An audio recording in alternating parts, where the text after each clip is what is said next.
The halfway point has been crossed in conference play, and things are heating up. We'll have the latest on the NEC On the Run podcast coming to you next on NECFrontRow.com.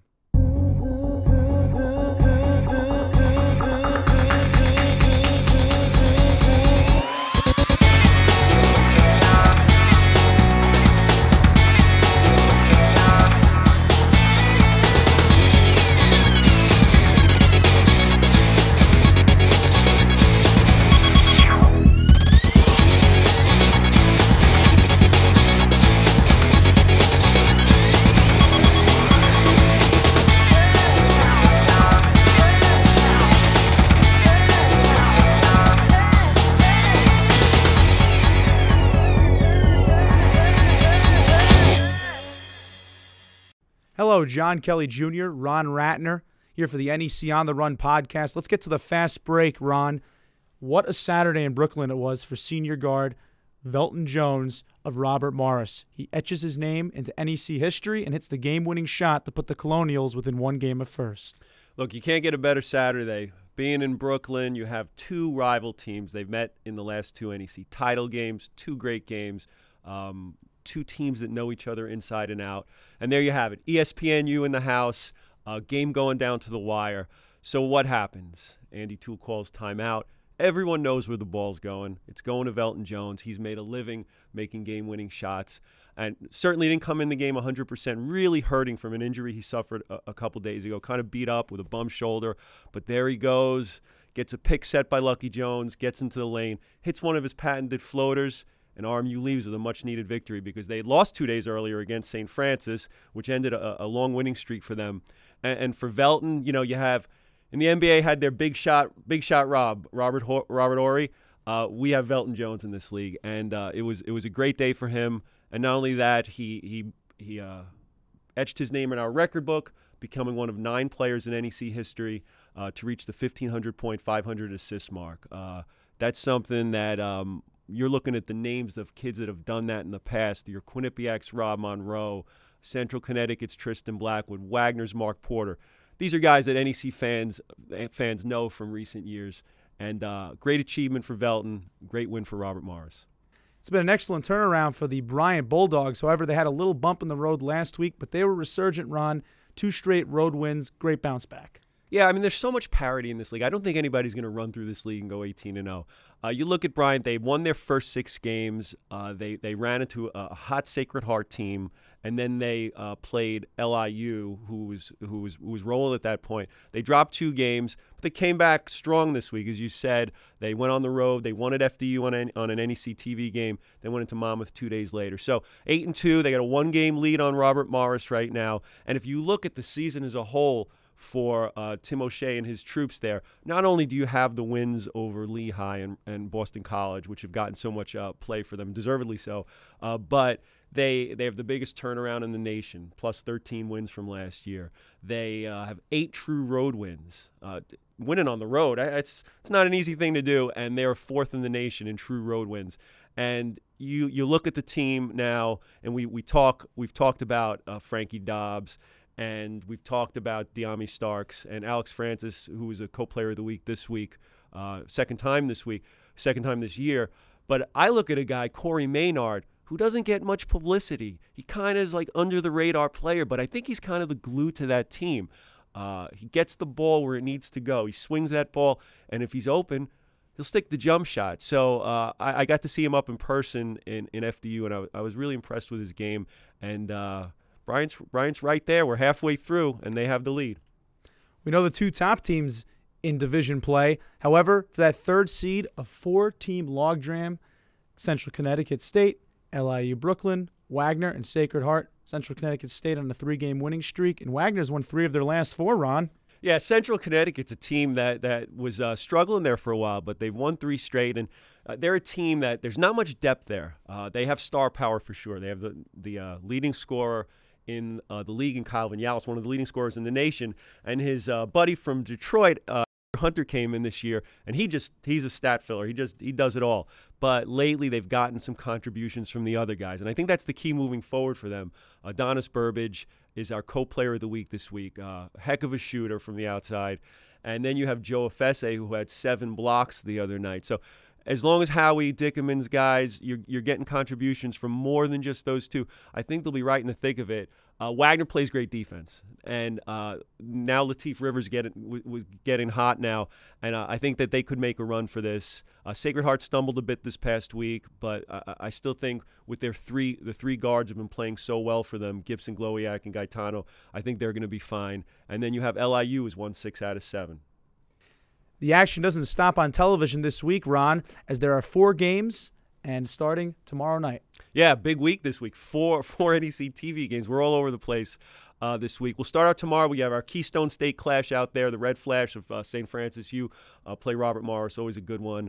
And then back here on the East Coast here on Staten Island, we'll have a real contrast in styles when Mount St. Mary's comes in with their mayhem to play Wagner and their sort of different way that they execute their man pressure defense. So then the next day, one I'm going out to up at Bryant, I'm looking forward. Last time Bryant hosted a game, it was that sellout, whiteout game against LIU, which could be the game of the year.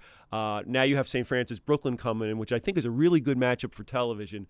And then we'll wrap things up on Saturday when you have we had the Keystone Clash Wednesday. We'll go Constitution State collision on Saturday, Quinnipiac and Central Connecticut up in New Britain. And before, I know we got to get moving here, but I want to give a shout out to CJ Garner from LIU and to Lateef Rivers from Wagner. Both hit their 1,000 point. They've joined 182 other guys who've reached that milestone. Get to your tube. It'll be a week of filled drama in men's basketball. For Ron Ratner, I'm John Kelly for the NEC On the Run podcast. Hello, I'm John Kelly Jr., joined by Ralph Ventre for NEC On the Run Women's Hoops podcast. And the name of the game, Ralph, is winning streaks. Quinnipiac and Sacred Heart, red hot. Absolutely, John. You said it. Quinnipiac and Sacred Heart. Let's take a look at the Bobcats first. Quinnipiac. There may not be a hotter team in America right now than Trisha Fabry's Bobcats. They've won 11 in a row. Their last loss was last calendar year, back in December. They lost to ACC member Georgia Tech, so certainly no shame in that. But the Bobcats are 19-2 right now, 11 in a row, and 10-0 in Northeast Conference play. So Quinnipiac is all alone at the top right now, and they are blazing hot. Then you have Sacred Heart. Sacred Heart, since the preseason, they were expected to be there step for step with the Bobcats in the NEC title race. They got off to a bit of a rocky start, though, 1-3 in league play. Very uncharacteristic. It was a position they had never been in before. Since, Ed Swanson's Pioneers have turned on the afterburners. They've won 6 in a row in NEC play to go from 1-3 to 7-3 in sole possession of second place and within striking distance of Quinnipiac, 3 games behind the league leader. So 2 red-hot teams here, both in the state of Connecticut, right here in NEC women's basketball. And what makes the Bobcats so deep besides Felicia Barron and Brittany McQuain is that depth, Ralph. Absolutely. That really is the key, or the difference I see from this Quinnipiac team to, say, last year's team. This year's team is incredibly deep. Really, from 1 to 10, there's very little drop-off. If Felicia Barron needs a spell, if Brittany McQuain needs a spell, they bring someone on off the bench, and really it's just business as usual for the Bobcats. So Coach Fabry is very fortunate in the sense that she has a star guard who can score the ball in Felicia Barron, who's also a great defender in that press. She has a very versatile forward in Brittany McQuain. She has a good point guard in Boo Abshire. And then she brings people off the bench who can score. Samantha Gostella from Red Bank, New Jersey, Red Bank Catholic. She's contributed as a youngster. Really, it's a complete team effort there. If you look at the individual stats, you're not going to be blown away by the Bobcats because they're just so balanced and so deep. And it's working. 19-2, 11 in a row. The Bobcats, my friend, they've got it going on. Now let's talk about the St. Francis Brooklyn Terriers, a team trying to make the playoffs, Ralph, for the first time in 5 years, and they're fighting and clawing their way. Well, we started the show here with the two top teams, Quinnipiac, Sacred Heart. The two guys, the two women at the top. Now, let's talk about this team that's on the rise, as I like to refer to it as Thurston's Terrier Turnaround, the 3 T's, Thurston's Terrier Turnaround. Of course, John Thurston is the new head coach at St. Francis Brooklyn, and really the Terriers have taken an enormous leap forward under Coach Thurston. They already have 5 league wins this year. They're 5-5 in NEC play. They're right in the mix for a postseason berth. Of course, they haven't been in the playoffs since 2008. Last year, they won 4 games overall. 3 games in league play, 4 overall last year. This year, they won 3 non-league games, and they already have 5 wins in league play. So really, what could you say, a monumental turnaround for the Terriers. And really, hats off to John Thurston, because I don't see them going away. They're just too pesky. They play too hard. And really, they're going to be there in the end, John. Another team that is trying to climb their way up from the basement are the Bryant Bulldogs. Started at 0-5 in conference play. Now they're 4-6 in the league. Absolutely. And perfect timing, too. As we know, Bryant completed the NCAA mandated reclassification process from D2 to D1, and they are first-year eligible for the NEC tournament and the big dance. So they've turned it on right now at the right time, 0-5. They've won 4 of their last 5 in league play, and they're in the mix for a postseason spot. So Mary Burke's Bulldogs are, you thought maybe 0-5, this wasn't their year, but no, they're right back in the mix. And one of the reasons why, Nana Ancoma Mensah. I don't know if you had a chance to see her play lately, John, but now this is a post player, okay? Averaging a double-double, over 14 points a game, and really she can move, she's quick, and really she's powerful in that post as well. So she's a key focal point for the Bulldogs, only a junior too.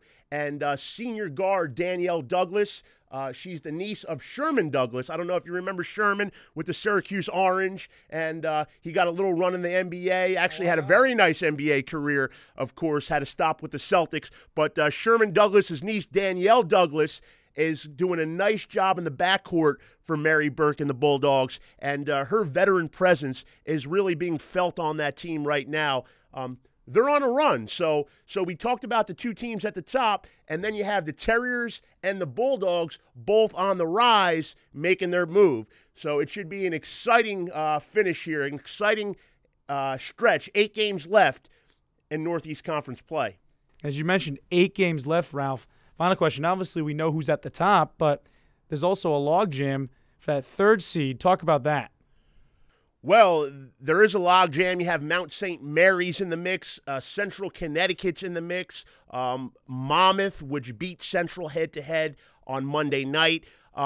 Really, that's anyone's guess how it's going to shake out. A lot of head-to-head battles still yet to play, but I can tell you that in that mix, you have Central and Monmouth, and 2 things about those teams. They have dynamic scorers. Monmouth has Alicia Womack. She's a senior guard who's led the Hawks in scoring each of the last 3 seasons. She's been banged up with injuries. She's starting to work her way back. But when she's healthy, and if she's healthy for a Hawk playoff run, watch out, because she has the potential to take over the game. And then real quick, let me not forget about Central Connecticut's Jacqueline Babe. She's a transfer from Duquesne University. She's been with the Blue Devils a couple of years now, but she can go for 30 points any night. As we saw the last time they played Quinnipiac, they gave the Bobcats a scare in the TD Bank Center. Of course, Babe dropping 30, but when it was all said and done, Quinnipiac hung on. But, perfect segue here, John. Quinnipiac and Central Connecticut, they're going to go back at it again this Saturday at 1 o'clock. So that's definitely a game that you don't want to miss. Quinnipiac and Central Connecticut at 1 this Saturday, and also airing on Front Row at the same time. You're going to need your multi-game viewer this Saturday, folks. You have Sacred Heart and Bryant.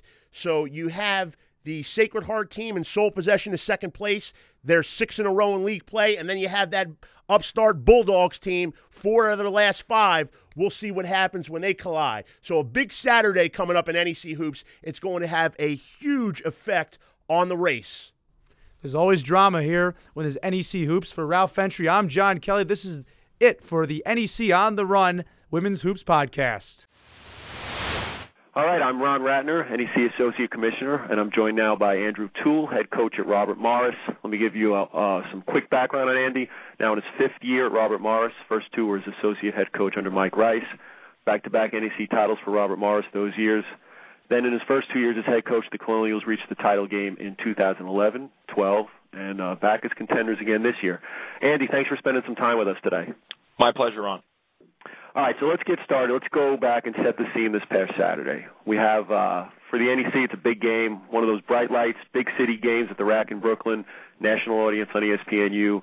You're taking on an LIU team you know all too well, and one that was red hot coming in as well. So you guys are coming off a tough loss 2 days earlier to St. Francis. Your star player, Velton Jones, less than 100%. Give me your mindset coming into this game. Well, I thought what I really wanted to see from our guys is how they would respond to Thursday night. You know, lost a tough game at St. Francis, Brooklyn. Glenn Breka and his staff and team did an excellent job. They really had a great game plan against us, took us out of a lot of things we wanted to do offensively, made it very difficult for us on Thursday night, and that's why they won the game. And so I really wanted to see how we'd respond. And I told the guys Friday as we prepared for LIU that this would be a great test of our team toughness. It'd be a great test of how we could handle adversity. It'd be a great test of how resilient we were. And so win, lose, or draw going into that game on Saturday, I really wanted to see how they were going to compete. I wanted to see how they were going to stay together. I wanted to see how they would execute. I wanted to see how they would be, for lack of a better word, how pissed off they were that they dropped the game on Thursday night. And, this was my mindset with or without Velton being in the lineup because, obviously Velton's been a huge part of our success, during my time here at Robert Morris. There's a number of other guys who have helped us be successful, and those guys were still going to be on the floor, and I didn't think it would be fair to use maybe Velton not playing as some sort of an excuse why you can't go out there and compete. And so that was my mindset going into the game. And when we realized that Velton was going to play, just a few minutes before the game was actually supposed to start, I thought it gave us a really big lift, gave some of our guys some confidence, and really helped inspire us as we went onto the floor to play a really talented Long Island Brooklyn team. All right, so the game is a great game, back and forth. You kind of figured this game's going to come down to the last minute. So it does. You call timeout, you're down 1. Everyone who knows your team, probably including LIU as well, figures, okay, it's time to get Velton the ball. He comes through with another game winner. Was that the plan in the huddle, to let him create? Yeah, we had to run a set against their zone. They were playing a lot of zone, down the stretch of the game, and we were running a set pretty consistently that was allowing him to come off a ball screen and then, had some spacing and some movement on the weak side to try and get some shooter shots or, allow him to create. And I think because of the fact he hadn't attempted an outside shot during the game, I think as we continued to run that play, the defense started to leave him a little bit more. They started to go to the shooters. They started to help, down on our post guys who were, trying to carve some space. And, Velton certainly saw it. He mentioned it to us during the course of the game. Our staff had seen the same thing. And so when we called the play, we knew we were going to get a great shot from Velton in the lane, or if help came, that he would make a great decision and get it to somebody for a good look. And the help didn't come, and he rose up, and, that's a shot that he works on constantly. We've seen him hit it before in other big game situations. And so we were very confident when the ball left his hands that was a good shot for us. A lot of times good or bad shot is determined when the ball leaves your hand, not when it goes through the basket. And that was a shot we definitely could have lived with if it would have bounced out. So we've chronicled this week here in the NEC some of his game-winning shots. Why do you think he excels with the game on the line? I'm not sure. I just know that Velton is an extremely competitive guy. And I think when you get in those type of situations, he's a guy who focuses even more. I think his focus narrows. I think that he really has great understanding of the game, and so he's able to continue to function in those kinds of situations. And I think that he just has a desire to have the ball in his hands, and he's confident enough when he raises up to shoot it that it's going to go in the basket. And I think that that's a big key for guys that make shots at the end of games. I mean, anyone can make a shot off the opening tip. There's very few that can make as many as he's made coming down the stretch of games, and I think it comes from that confidence and that competitiveness that he has, in himself. Is his toughness and his ability to play through pain and maybe even thrive when he's less than 100%, is that something you've seen in a player before? I've seen it in flashes in guys. I haven't probably seen it as much in one individual as with Velton. He's been in a lot of situations, and he only knows how to play the game one way, and that's full throttle. And he got in that little collision, I think it was with C.J. Garner, in the corner of the game with about 3 minutes to go, where the two of them were going for a loose ball, and they literally just crashed into each other.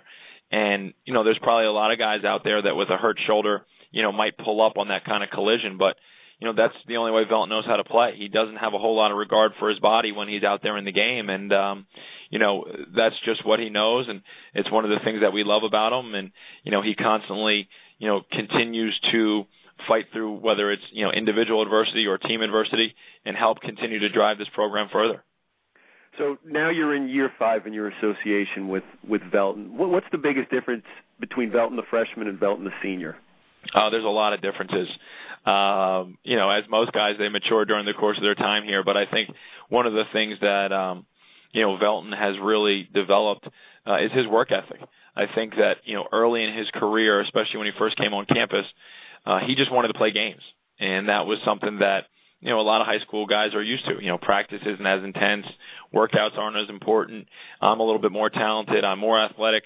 I understand the game better, so I can go into a game and be successful. He just wanted everything to be, a game. Okay, there's no opponent here today. This doesn't excite me very much.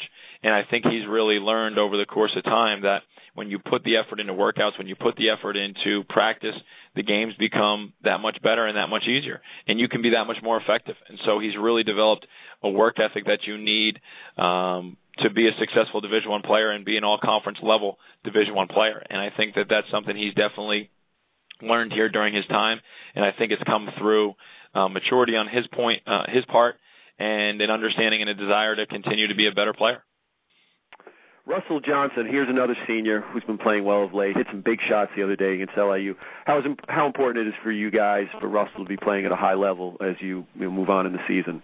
Oh, it's enormous. I've said it before. I don't think there's any surprise that the improvement in Russell's play directly correlates to the improvement in our wins and losses in the league.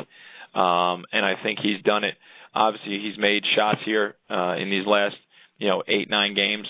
But I think what he's done is he's defended better. He's rebounded the ball terrific. He's provided stability for our guys. Again, he's so experienced. He's been in every situation you can imagine in college basketball. And, when he's using all of the knowledge that he's gained and the experience he's gained to help his teammates, I think it just allows them to play so much more effectively. And so, the way that he's playing right now has been, I can't explain how important it's been to, our success as a team. And it's not only his play on the floor, it's him coming down here and, practicing the right way, getting extra shots, trying to help guys along and through different things that they're seeing for the first time. And it's been great. All right, now be honest with me here. Do you sometimes you're on the bench, just stare in awe at Carvel Anderson when he's getting it going from downtown? Yeah, a little bit. There's no doubt that, he makes some shots where, and it happens in practice too. It's hard. We'll do some one-on-one stuff in practice or some, help and recover drills in practice. And, guys do as good a job as you can do guarding a shooter and the ball's still going in the basket. And you just sometimes shake your head and you laugh because, unless you deny him from getting the ball at times, it's hard to stop him from making shots. And, he's gotten on a couple rolls during the course of practice, and he's gotten on a couple rolls during the course of games, the Ohio U game and obviously the St. Francis PA game, where, it's almost been amazing to watch him, shoot the ball. And every time it leaves his hands, I think our staff and our team really believe the ball's going in the basket. And there's not a lot of guys out there in this day and age that shoot the ball as well as he does. Yeah, he is fun to watch. All right, so one stat that jumped off the page at me over the weekend, RMU 78-22 in its last 100 NEC games. That's pretty remarkable. So it got me to thinking, sustaining success at this level. It isn't easy. Usually you'll see a team build maybe to a senior-dominated class, then comes graduation, and then there's the drop-off.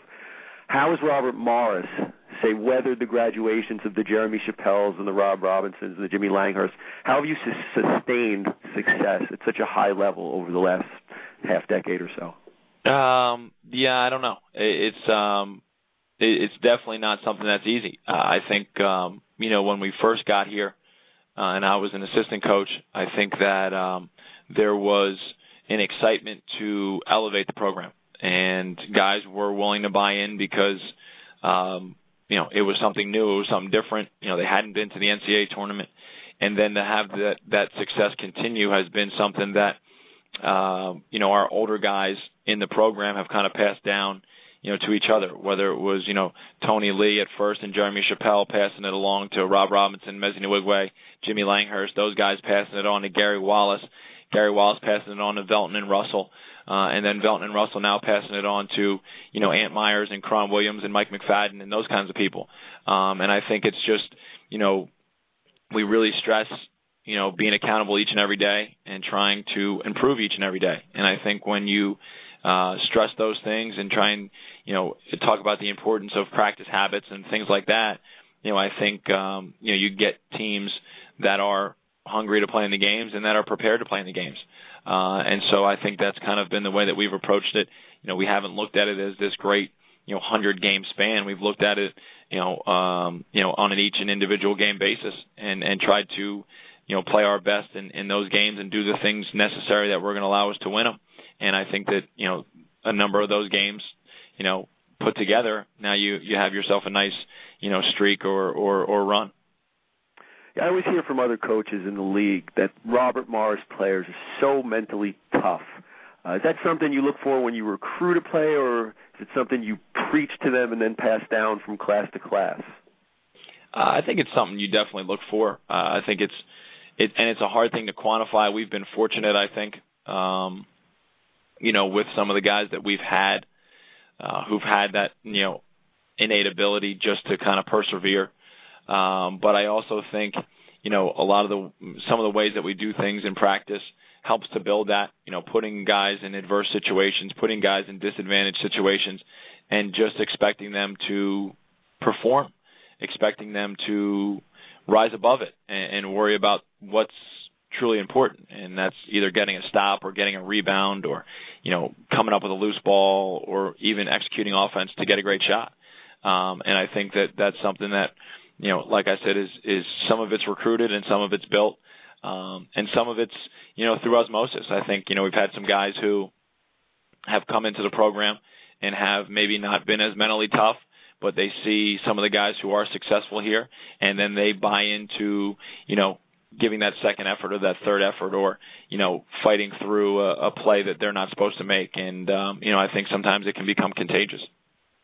All right, so talking about mental toughness, winning on the road. You guys last year won 14 road games, the most in the nation. I see you're 29-12 on the road in your last 41 NEC games. So do your guys, do they look forward to playing on the road, sort of that silence in the home crowd mentality? Is that what you think they have? I don't know for sure. I just think what we try and talk about on the road is making sure we defend the way that you're supposed to defend, trying to take care of the ball, and trying to take good shots. And that's kind of been our formula on the road, and you could probably pinpoint the games where we haven't done that and we've lost. And then you could probably look and see the games we have, and we've been successful. And, we never really talk about, going on the road and making it any different than a home game. We talk about going on the road and playing our game. I think sometimes we do have guys that get excited to play in certain atmospheres and play against, some opposing fans, but it's not something that we necessarily sit and talk about at length. I think, you worry about the things that you can control, and that's how hard you play, how well you communicate with your teammates, and how well you play unselfishly. And those are, things that you have to do at home to win games, and things you have to do on the road to win games. And so the expectation is that you do them each and every time you step on the floor in a Robert Morris uniform. Well, we're seeing parity in the league this year, maybe like never before. Anyone can seem to win on any given night. I want to throw out some of the contending teams that are out there with you. You tell me the first thing that comes to your, into your head about them. Let's start with Bryant.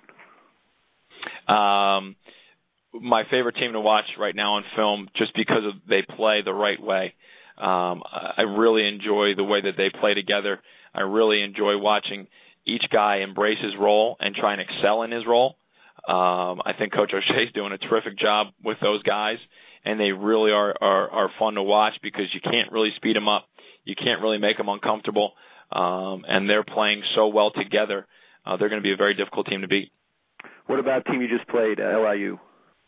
Just dynamic. I mean, they're just so talented and dynamic. I mean, you look at, whether it's Jason Brickman or Jamal Lasaware, CJ Garner. I mean, those guys challenge you so much, in your transition defense, in your half-court defense, in your rebounding defense, in anything you can put defense after, they challenge you in. Watching Jason Brickman make the decisions that he makes, which 99.5% of the time are always dead on accurate, and watching him deliver the ball from place to place is something that gives you nightmares. And then, watching Jamal Lasaware play downhill like he does, and just consistently, just score the ball and put pressure on the D, it's really incredible to watch. How about a team coming on strong as of late, Central Connecticut? Yeah, I mean, that's Howie Dickerman. I think that's the first thing you think about. Every year that I've been associated with the Northeast Conference, there's been such respect for Coach Dickerman and the way that he prepares his teams and the way that they compete. And I think they're a true reflection of their head coach. They had some injury issues, they have some depth issues, but none of those things are ever used as excuses. Your job is just to go out and play and compete like crazy, and it's exactly what they do. And I think it's all tribute to Coach Dickerman and the way that he coaches his team each and every day. We got two other teams tied for third place right now that we haven't hit yet. First one is Wagner. Yeah, we're going to see him this week. And so I haven't seen Wagner a whole bunch. I've seen them, only once or twice, but it seems to me that they are, the team that has the most Sports Center top 10 highlights, and they have a number of guys who, can go out and make plays, incredibly athletic. Bashir Mason is doing a great job in his first year there, taking over for Danny and the success that they had last year, and continuing to have a team that competes like crazy and shares the basketball. And, I think they're one of the most talented rosters in the Northeast Conference. And finally, what about a team that's surprising some is Sacred Heart? You know what? I think Sacred Heart is they're interesting. When we played them here, we were down some bodies. They were down some bodies. I think they were a team that took a little bit of time to kind of get all their roles together and figure out who was going to be available to them. But Coach Bike has really organized them well. Probably one of the most dynamic and dangerous offenses in our league. With Shane Gibson and what he's done, Luis Montez and what he's coming on and doing, Steve Glowiak and his ability to make shots, and Phil Gaetano distributing. I think, as a coach who likes to pretend that his team is a pretty good defensive team, you just look at the ability for those guys to score and put up big numbers in a hurry. And like we talked about Carvel and his shooting ability, Steve Glowiak and Shane Gibson, you can guard them as well as you possibly can, and they're still going to score the ball. And so they're a team that I think is going to be very, very dangerous coming down the stretch because they have an explosive offense. There's some super analysis here from Andy Toole, and we're going to wrap things up. Next up for the Colonials is an NEC-TV game tomorrow against St. Francis U. You can watch that on Root Pittsburgh and ESPN3. Andy, thanks so much for joining us on NEC on the Run, and good luck the remainder of the season. Thanks, Ron. I enjoyed it. This is the NEC 9, the top 9 plays on the hardwood from last week. We start things off with a scintillating block from Wagner's DeJuan Anderson against Quinnipiac on Saturday. Projected in against the backboard. At number 8, we have this Ashley Christie three-pointer off the glass to beat the shot clock for Mount St. Mary's on Saturday. Number 7, Central Connecticut's Matt Hunter goes coast to coast and finishes with the circus layup against FDU. At number 6, we have Robert Morris Sr. Russell Johnson with the emphatic slam against St. Francis Brooklyn. Oh! Tomahawk jam. Wow, Russell Johnson. Number 5, we have St. Francis Brooklyn's Sarah Kaufman with the backdoor pass and a sweet reverse layup by Ellie Simpson. What a play. That's pretty basketball. At number 4, LIU Brooklyn's Booker Hucks cuts baseline and finishes with a tomahawk dunk against St. Francis U on Thursday. Here's Alassaware, dumps it down low to Hucks, who slams it home with the right hand off a backdoor cut. The number 3 play is one of the strangest you will see all year. St. Francis U's Earl Brown deflects the LIU inbounds, and it finds nothing but net. Into the net, out of play. And actually it went through for 2 points, 76-55. At number 2, Mr. Clutch himself, Velton Jones, hits yet another game winner in Saturday's NEC-TV game on ESPNU versus LIU Brooklyn. Velton Jones. Claudio's down 1. Jones, he hits it. And at number 1, making his second appearance on the countdown, check out this massive putback throwdown by high-flying Wagner freshman DeJuan Anderson versus Quinnipiac on Saturday.